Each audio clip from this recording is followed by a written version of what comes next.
Okay, so listener, you've given us a ton of information on the 2024 election. You really want to get a handle on this Trump versus Harris matchup, huh? Definitely a lot to unpack there. Yeah, and we're going deep, like really deep. Social issues, their economic plans, what it all means for you, the important stuff. You've definitely come to the right place if you're looking to get ahead of the game. Ready to jump in? Absolutely. Let's do this. So we've got these excerpts, right? Comparing Trump and Harris on those social issues, the ones that can really get people fired up. The hot button topics. Exactly. We're talking LGBTQ rights, reproductive rights, gun control, all the big ones. And one thing that really jumped out at me was this whole thing about Harris refusing to defend California's same-sex marriage ban back when she was Attorney General. Oh, yeah. That's a perfect example of how something from a candidate's past can tell us a lot about how they approach these issues. Right. Like it was a pretty gutsy move going against the grain like that. Absolutely. She basically said, this is bigger than politics. This is about people. Mm. And you can really see how that kind of thinking informs her approach to social change. Now, contrast that with Trump's record on LGBTQ rights, specifically the transgender military ban. It's like night and day. Two totally different approaches. For sure. And those different approaches become even clearer when we look at their economic policies. I mean, what's the impact on the middle class going to be? That's the big question, right? So Trump's playbook, tax cuts, deregulation, boosting those traditional industries, it's pretty familiar territory at this point. But then there's this whole thing where he keeps saying that the economy pre-COVID was the best ever.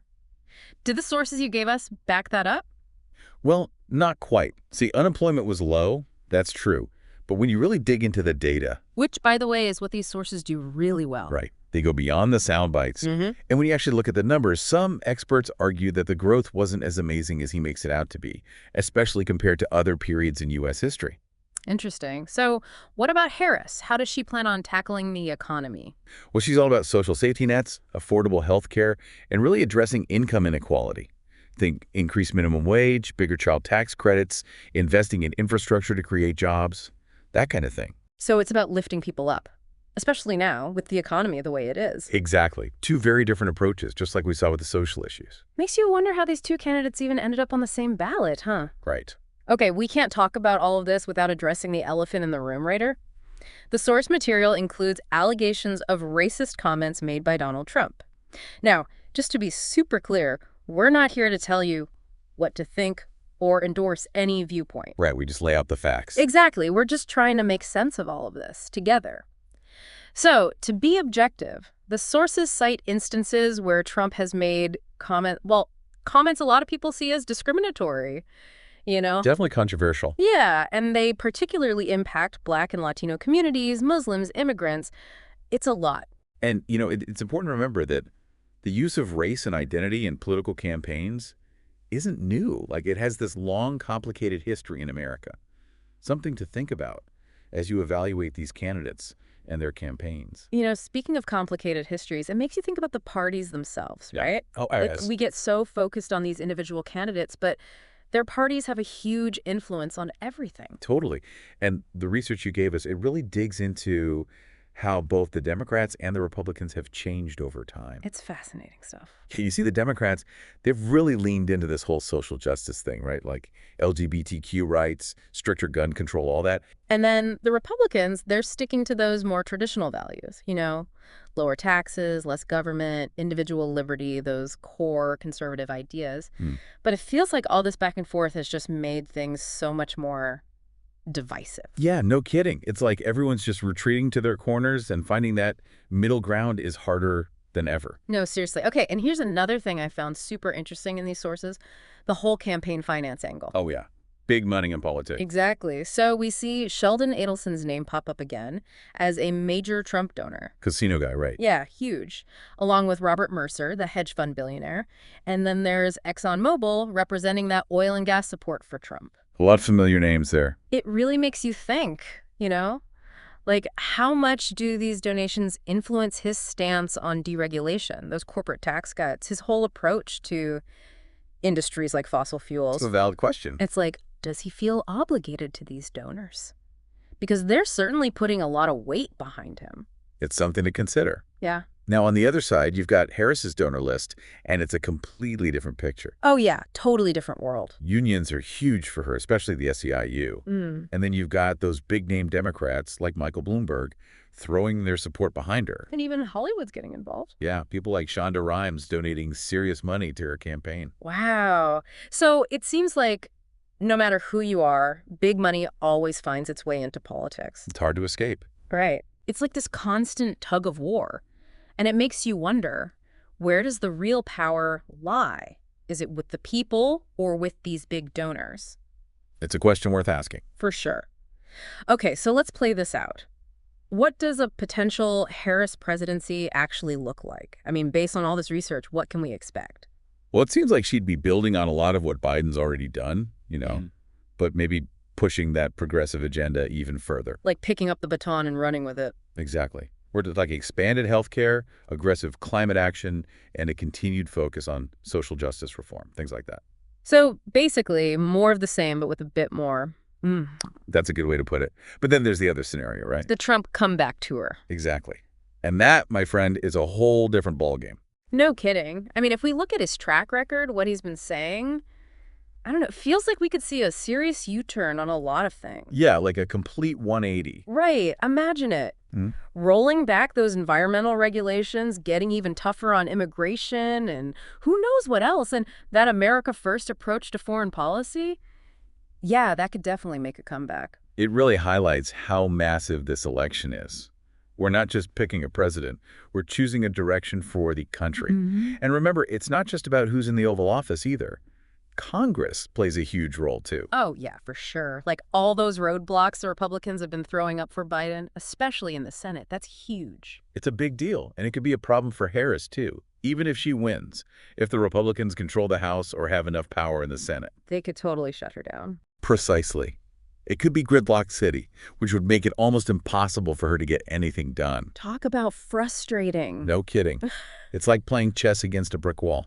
Okay, so before we go any further, I want to circle back to something you mentioned earlier, Trump's foreign policy. He's made a big deal about there being no new wars on his watch, right? Right. He brings that up a lot. But we have to look deeper than that, don't we? Because pulling out of the Iran nuclear deal, those tariffs on China, the whole thing with the Taliban in Afghanistan, I mean, those were some major moves on the world stage. Oh, absolutely. You can't just ignore those. No, exactly. And then there's this whole America First thing. That really ruffled some feathers with our allies. It definitely had ripple effects. Major ripple effects. So you can't just look at the absence of new wars. You have to look at the impact of his decisions on global stability, on America's relationships with other countries. Exactly. It's about the bigger picture. Right. Like, what were the unintended consequences of those decisions, and how will those play out in the future? And it's not just Trump either. We have to ask those same questions about Harris. What kind of foreign policy do we want? What role should America play in the world? I mean, these are some big, important questions. They really are. And they're not easy to answer. No, not at all. But they're questions we need to be thinking about as we head into 2024. Definitely. Now, there's something else we need to unpack here. Those allegations of racist comments made by Donald Trump. Oh, right. Yeah, we can't just brush over that. No, it's too important. Yeah. And the sources you gave us, they're full of examples of Trump saying things that, well, a lot of people see as really offensive. Yeah, there's no other way to put it. They're racist. Right. And they've sparked outrage, accusations of prejudice. It's caused a lot of damage. No kidding. It's a reminder that words have power, especially coming from a president. And it makes you think, how much should we care about a candidate's past behavior, about the things they've said? Like, does that disqualify them? Yeah. Or are we willing to overlook it if we agree with their policies? These are tough questions. They are. And as we think about what the future might hold, we can't forget about everything else that's going on in the world. Oh, man, right. It's like the world's gone crazy. It's a lot. The pandemic is still out there. The climate crisis is getting worse. And don't even get me started on the war in Ukraine. It's a mess. It really is. Yeah. And it just highlights how important it is to have a leader who can handle all of this. Someone who's smart, experienced, and knows how to work with other countries. Someone who can keep their cool under pressure. Because the stakes are high, right? Higher than ever. Exactly. And that brings us to, well, let's just say it, the elephant in the room. A potential second Trump presidency. Because he's been pretty vocal about wanting to undo a lot of what Biden's done, hasn't he? Oh, yeah. He's Yeah. been very clear about that, especially when it comes to climate change and foreign policy. Yeah, those were two of Biden's big focuses. Exactly. For example, Trump hates the Paris Climate Agreement. Oh, yeah, he really does. He thinks it's a bad deal for America. Right. And there's a lot of concern that he might try to get chummy with leaders like Putin if he gets back in office. Which could have massive consequences for, well, everything. Definitely. And domestically. We could see him roll back even more environmental regulations. And then there's his whole stance on immigration, social justice. I mean, those are all areas where he's faced a lot of criticism. Yeah, he's pretty divisive on those issues. To say the least. And the thing is, this isn't his first rodeo, you know? The political landscape is different now. The country's even more divided. And the world. I mean, the world is a totally different place than it was 4 years ago. It's like trying to fit a square peg into a round hole. Things have changed. Exactly. Okay, so switching gears a little bit here. The research you gave us, it talks about some of the limitations of being vice president, right? Yeah. And there's been some criticism of Kamala Harris. Oh, about her not being as, I don't know, as impactful as some people expected. Yeah, like she hasn't had her moment in the sun yet. Right. And we have to remember that the vice president's role has always been, well, limited. They're basically there to support the president. Yeah, they're second fiddle. Exactly. Yeah. So is it really fair to compare Harris's accomplishments to what a president can do? I mean, it's not really an apples to apples comparison. Exactly. Plus, she's dealing with a whole other layer of challenges.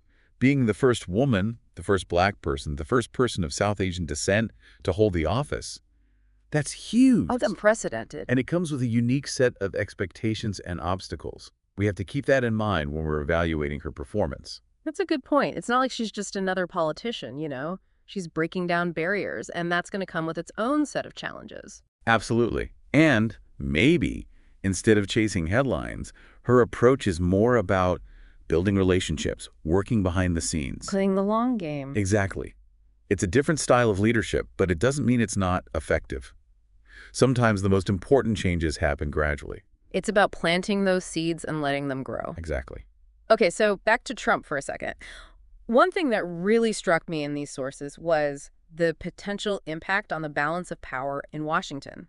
Like, if he wins again, and especially if the Republicans control Congress, Things could get interesting. to put it mildly. Because if one party controls everything, well, let's just say those checks and balances become even more important. Because absolute power corrupts absolutely. Something like that. And it's not just the presidency, it's the courts too. Right, the Supreme Court. Exactly. Don't forget, Trump already appointed 3 conservative justices. That's going to have a huge impact for a long, long time. Like, we're talking decades. And if he gets another term, he could appoint even more. And that could have major consequences for everything. Voting rights, reproductive rights, environmental regulations, LGBTQ equality. That's a lot of power. No kidding. It's kind of terrifying, honestly. It really highlights what's at stake here. This election isn't just about choosing a president. It's about the kind of country we want to live in. It's about our values. Do we value diversity, inclusivity, progress? Or do we want to go back to a more traditional, maybe even more exclusive way of life? Those are the questions we need to be asking ourselves, because the answers will shape the future. And speaking of the future, that brings us to you, listener, because you're a part of this too. You have a role to play in all of this. It's easy to feel powerless when you see how messed up things are, right?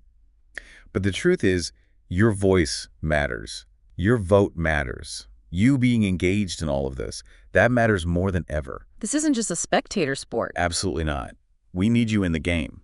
So what can we do? How do we make our voices heard? First things first, stay informed. That's what makes these deep dives so important. Don't just read the headlines, you know. Yeah. Dig deeper, understand the issues, and form your own opinion. Don't just listen to what other people are telling you to think. Exactly. Think for yourself and then act. Register to vote, volunteer for a campaign, contact your representatives, or even just have those tough conversations with your friends and family who see things differently. Because change doesn't just happen on its own. We have to make it happen. That's right. It takes all of us.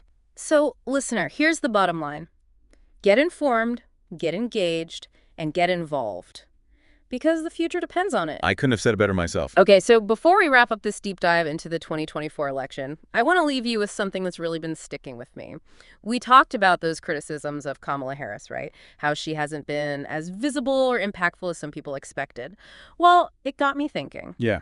Does real change, like real change, happen just from the top down? Or does it, require something more? A bigger movement, everyday people like you listening right now, pushing for it? It's the big question, right? It's easy to get caught up in the election drama, but think about it. Those big shifts, they often start from the ground up. Yeah, like people power. Exactly. The civil rights movement, the fight for marriage equality, those weren't gifts from politicians. They were hard-fought battles, people demanding change. And it makes you realize how much power we actually have if we band together and make our voices heard. That's how it happens. Yeah. And listen, it's not about everyone agreeing on every single detail. It's about recognizing we're all in this together, Our future depends on being willing to have these conversations, even if they're tough. Yeah, even if it gets a little uncomfortable. Exactly. Because at the end of the day, this isn't just about Trump and Harris. It's about the world we want to leave for, well, everyone who comes after us. Our kids, our grandkids. A world that's more fair, more equal, more sustainable. That's worth fighting for. Couldn't agree more. So as you keep digging into all this, remember, Your voice matters. your vote matters. And you being a part of this, that matters more than ever. Stay informed, stay engaged, and most importantly, Don't give up hope. because we can build that better future, but it takes all of us. And that's a wrap on this deep dive into the 2024 election. We hope this got you thinking, maybe sparked some ideas. Until next time, keep asking those tough questions and keep pushing for that better tomorrow.